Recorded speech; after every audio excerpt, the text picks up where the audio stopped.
Hello and welcome. Oh my gosh, guys. These ponies just can't catch a break, man. This right here. Horizon Zero Dawn Remastered. Are you freaking kidding me, Sony? You can't even get these ponies a new game for their PS5 Pros? Are you kidding me? They get freaking Horizon Zero Dawn Remastered for their PS5 Pros, man. Oh my gosh. Oh my goodness. This is hilarious. This is absolutely freaking hilarious.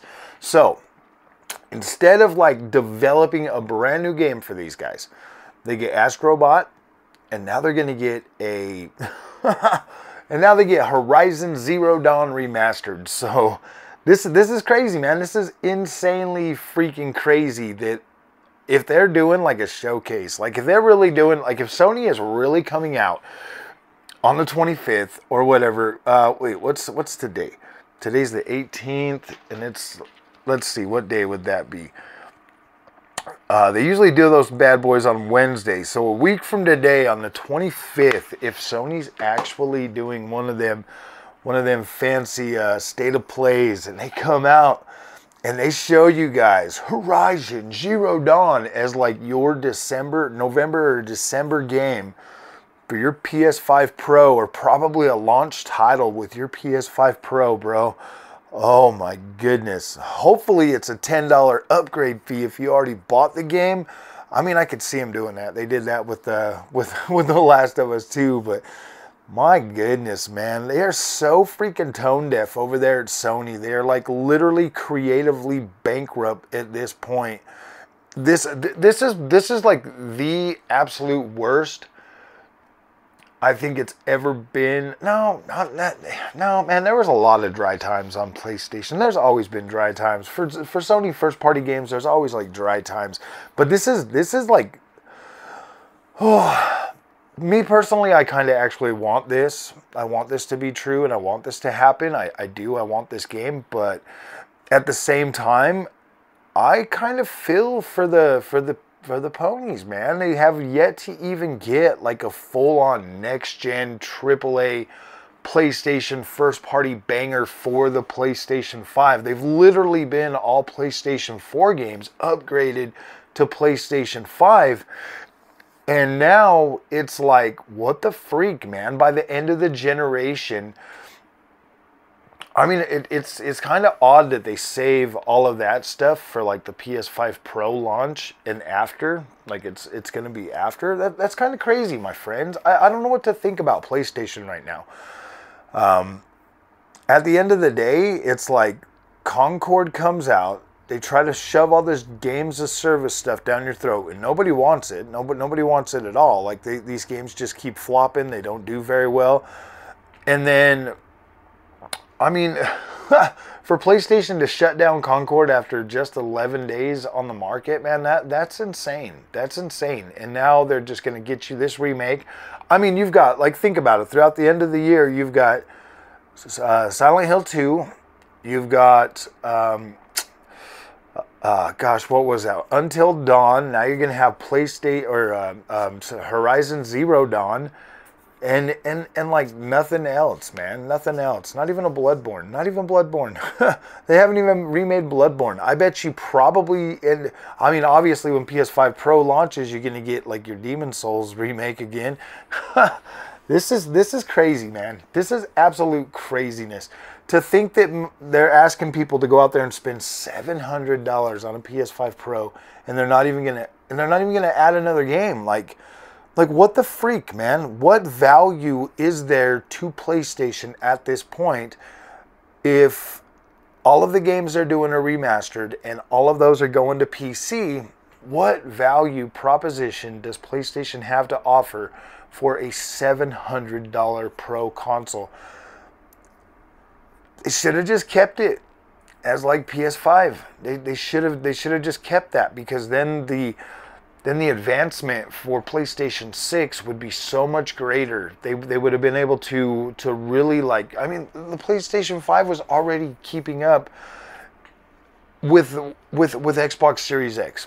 developers were already making games in parity for both of these consoles. They were literally neck and neck. There was zero reason for them to go out of their way to make a better console that's not necessarily even better. It's not even really that much better. I mean, yes, obviously, you know, it will look better on a 4K screen, and if you've already got a PlayStation 5, that's probably your biggest complaint with games not looking good on a 4K screen. And don't tell me it's not the case, because I've heard you guys talking about like Forspoken and every other game forward that's running sub 1080p.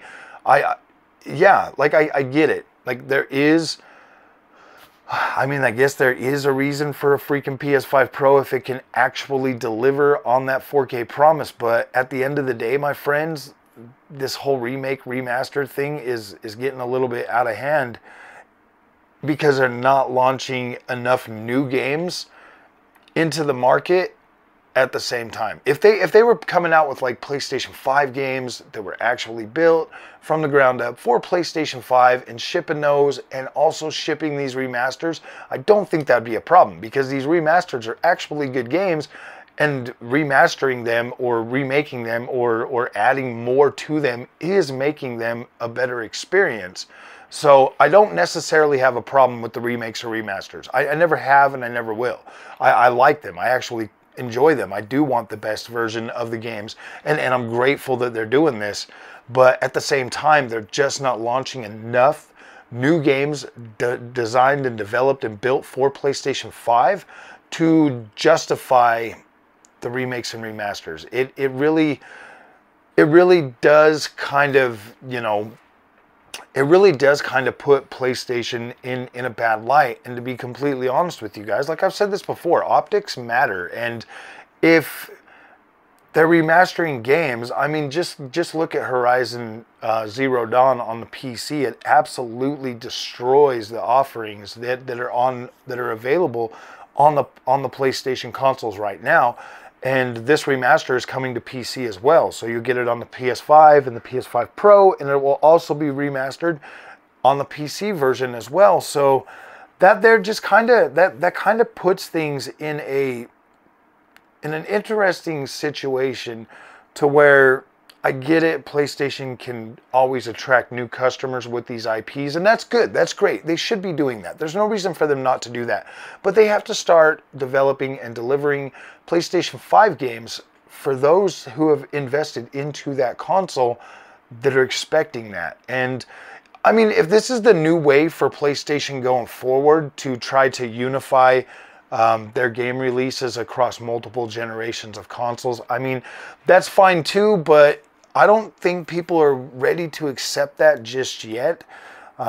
In terms of, you know, having, you know, cross-generation games continue to get remade or upgraded, and games to be made more at a standard of the lowest denominator for these consoles going forward. Like, I just don't feel like, I don't know. I don't know what that does to the PlayStation brand going forward, if this is something that can be expected.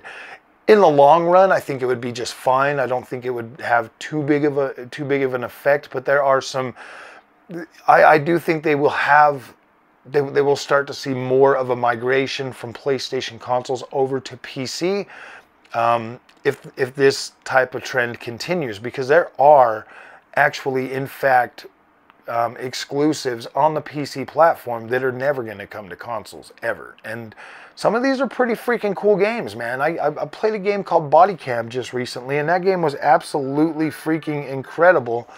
And to tell you the truth, there's a lot more of them, like PAX Day, and just so many games that come to PC that don't even consider going to like your PlayStation 5 or your Xbox.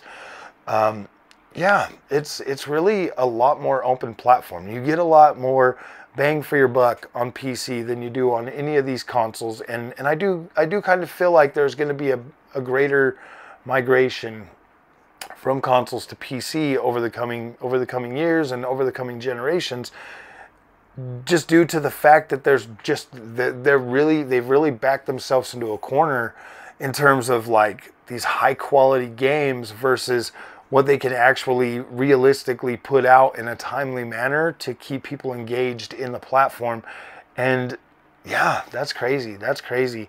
And to think that both Xbox and PlayStation are heavily reliant on Grand Theft Auto 6 to sell more consoles.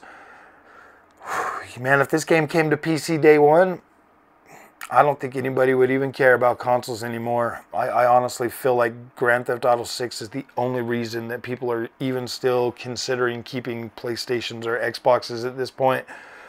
And I'm not saying that like outright, but yeah, if GTA 6 was coming day and date to PC, I could see the migration coming a lot faster. So, all right, my friends, if you like this content, do not forget to like and subscribe. We'll see you later today when I get home from work with some more Final Fantasy 16. Thanks for watching. We'll see you later.